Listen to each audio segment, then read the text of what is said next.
Hello, welcome to our channel. ಚಿತ್ರಗಳೊಂದಿಗೆ ಪದಗಳು ಭಾಗ 2. ಗ್ರಾಮ ಅಥವಾ ಹಳ್ಳಿ, ನಗರ, ಬಟ್ಟೆ, ನೀರು, ಹಾಲು,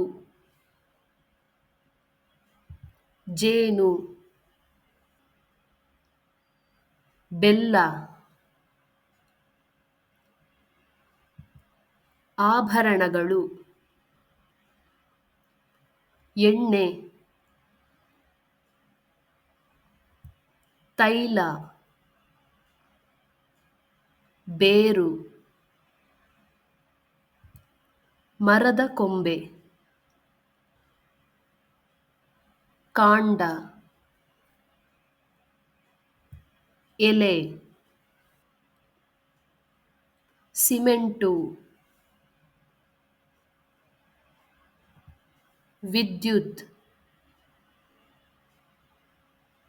ಬೆಳಕು,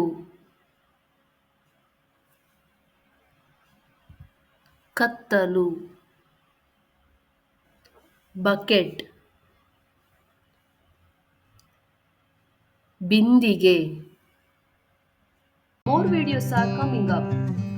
We are going to cover a lot more Kannada and English vocabulary videos in the coming days. Do not forget to share, like and subscribe. Hit the bell icon for instant notification. Thank you.